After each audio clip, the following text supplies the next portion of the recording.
The sound of shattering glass jolted Mark awake at 3 a.m. Heart pounding, he grabbed the baseball bat beside his bed and crept down the hallway, praying his 5-year-old daughter Emma wouldn't wake up. As he rounded the corner to his kitchen, he froze. Standing there in nothing but his wrinkled button-down shirt was Alexis Winters, the intimidating CEO of the tech company where he'd just started working last month. Blood trickled down her bare leg, and when she looked up at him, her eyes held a desperation he'd never seen in the boardroom. "They're coming for me," she whispered, "and now they'll come for you too." If you're wondering how the fearsome CEO of Horizon Technologies ended up bleeding in a single dad's kitchen at 3 a.m., and why she was wearing his shirt, keep watching. The truth behind what happened that night would change Mark's life forever. And trust me, you won't believe what she reveals to him just before the police arrive. Mark Wilson never planned on being a single father. At 34, he was still adjusting to life without his wife Sarah, who had died in a car accident 2 years ago, leaving him to raise their daughter Emma alone. His days followed a strict routine: wake up at 6 a.m., prepare Emma's lunch, drop her at kindergarten, then head to his new job at Horizon Technologies, where he worked as a mid-level software developer.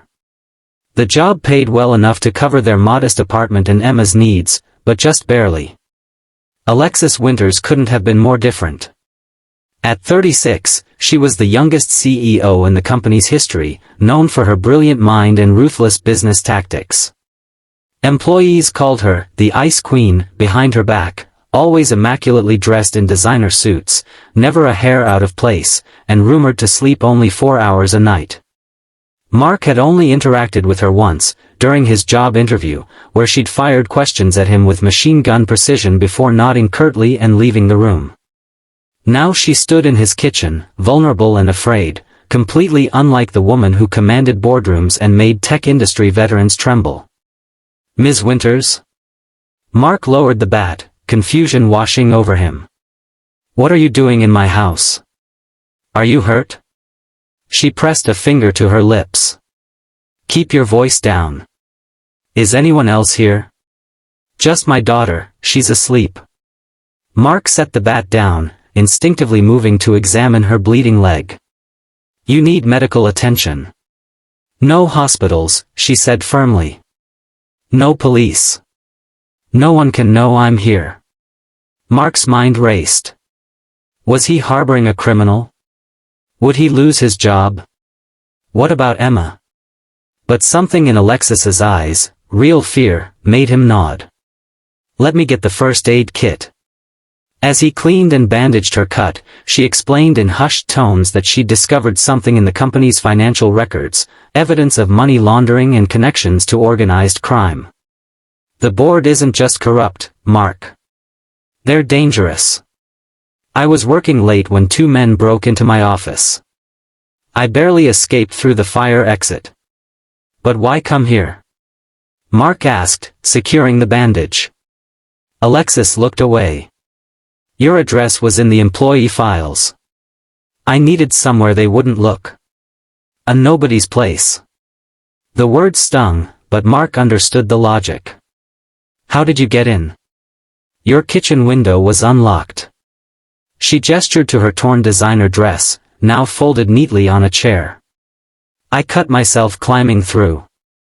I borrowed your shirt. I hope you don't mind." Mark was about to respond when a small voice came from the hallway.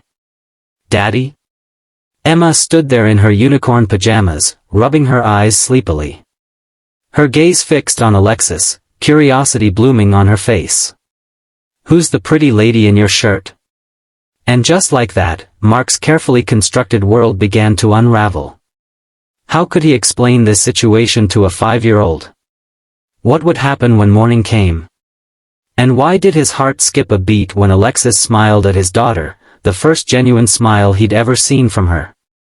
If you're enjoying this story so far, hit that like button and subscribe to the channel for more content like this. Trust me, what happens next will leave you speechless. "This is Ms. Winters," Mark said carefully. "She's a friend from work who needed help." To his surprise, Alexis knelt down despite her injury. You can call me Alexis. I'm sorry I woke you up. Emma tilted her head.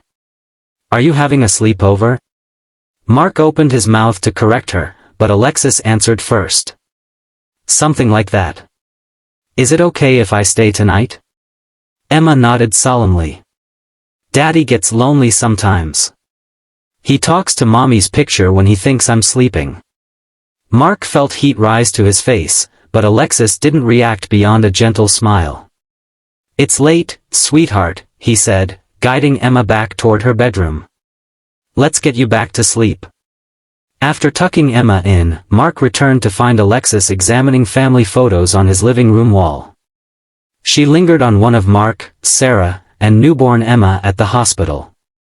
Your wife was beautiful, she said quietly. Yes, she was. Mark swallowed the familiar lump in his throat.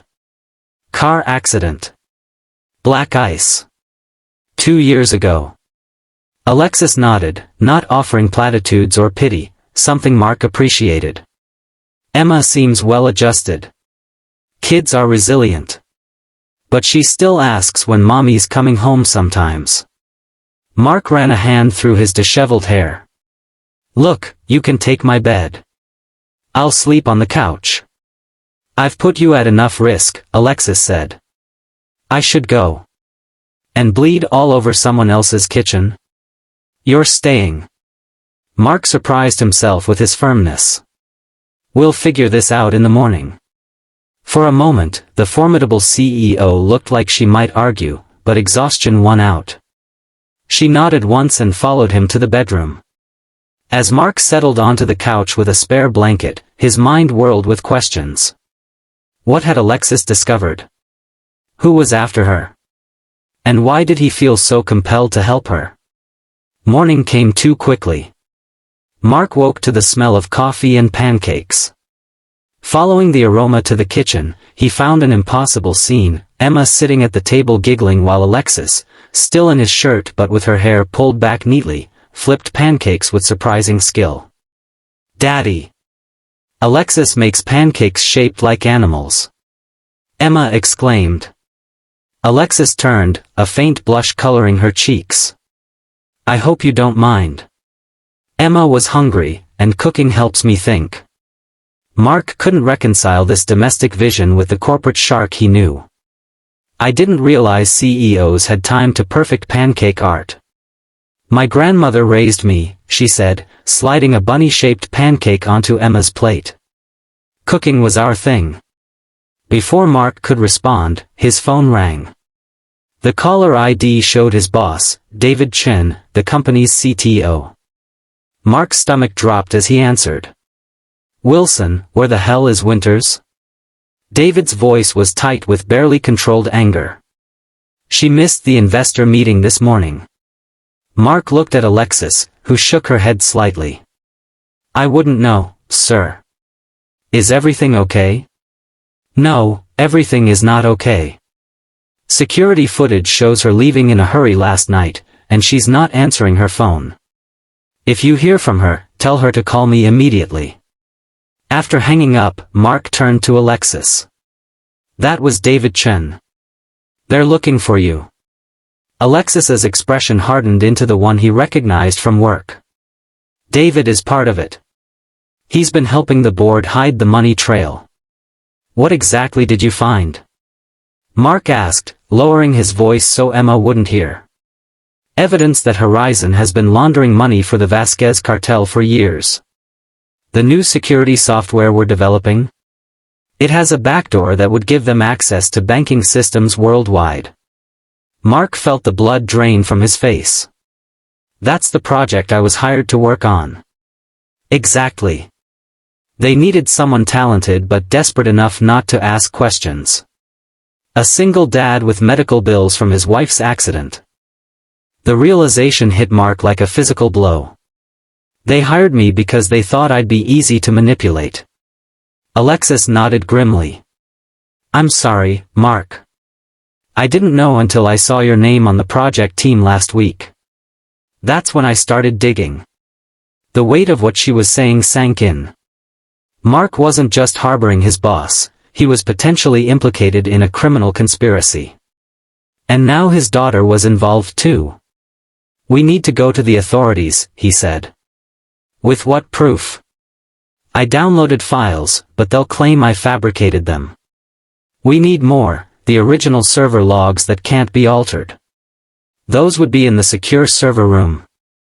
We'd need executive access." Mark paused, looking at her. "Which you have." Alexis's eyes met his. "We'd have to go back to Horizon. Tonight." The plan was dangerous, possibly suicidal, but what choice did they have? Mark arranged for Emma to stay with his neighbor Mrs. Patel, an elderly widow who adored her. As evening approached, tension built between Mark and Alexis. "If something happens to me," Mark said as they prepared to leave, "my sister in Chicago will take Emma." Alexis touched his arm, her fingers warm against his skin. "Nothing will happen to you. I promise." The drive to Horizon's headquarters was silent, each lost in their thoughts. Using Alexis's access card, they entered through a side door. The building was mostly empty, with only security guards making their rounds. "The server room is on the 4th floor," Alexis whispered. "We'll need to avoid the cameras." They navigated through service corridors, Alexis leading with surprising stealth. Mark wondered how many nights she'd spent exploring the building alone, working late while others went home to their families. At the server room door, Alexis swiped her card and entered her code. The light flashed red. "They've already locked me out," she said, frustration evident in her voice. Mark examined the keypad. "I can bypass it, but it'll trigger a silent alarm." "How long will we have?" "5 minutes, maybe less." Alexis nodded. "Do it." Mark's fingers flew over the keypad, using a hack he'd learned years ago but never thought he'd need. The door clicked open, and they rushed inside. While Alexis located the specific server, Mark connected his laptop and began downloading the logs. The progress bar crept forward agonizingly slowly. "Hurry," Alexis urged, keeping watch at the door. "It's going as fast as it can," Mark replied, watching the percentage climb. 60%. 65%. Footsteps echoed in the hallway. Alexis tensed. "Someone's coming." 75%. 80%. The footsteps stopped outside the door. Voices murmured. 90%. 95%. The door handle turned. "Download complete," Mark whispered, disconnecting his laptop just as the door swung open. David Chen stood there, flanked by 2 security guards. His eyes widened at the sight of them. "Alexis? What are you doing here with him?" Alexis straightened, instantly transforming into the CEO Mark recognized. "I could ask you the same thing, David. Working late? Or making sure your cartel friend's money keeps flowing?" David's face hardened. "You don't know what you're talking about. The Vasquez backdoor. The offshore accounts. I know everything." Alexis stepped forward. "It's over." For a moment, David looked genuinely afraid. Then he smiled. "You have no proof. And you won't leave this building with any." He nodded to the guards, who moved toward them. Mark clutched his laptop, backing away. What happened next occurred so quickly that Mark would later struggle to recall the sequence. Alexis lunged at David, creating a distraction. Mark ducked past one guard but was caught by the other. A struggle ensued. The laptop fell, skidding across the floor. Alexis shouted for Mark to run. Somehow, they made it to the stairwell, the guards in pursuit. They raced down the stairs, burst through the exit door, and sprinted to Mark's car. Tires squealed as they escaped into the night. "Did you get it?" Alexis asked breathlessly. Mark patted his jacket pocket where he'd stuffed a USB drive. "Everything. I transferred it before they came in." Alexis's face broke into a genuine smile. "You're full of surprises, Mark Wilson." They drove directly to the FBI field office, where they spent hours giving statements and turning over evidence. By morning, arrests were already being made. The news would break by afternoon: tech giant Horizon implicated in international money laundering scheme.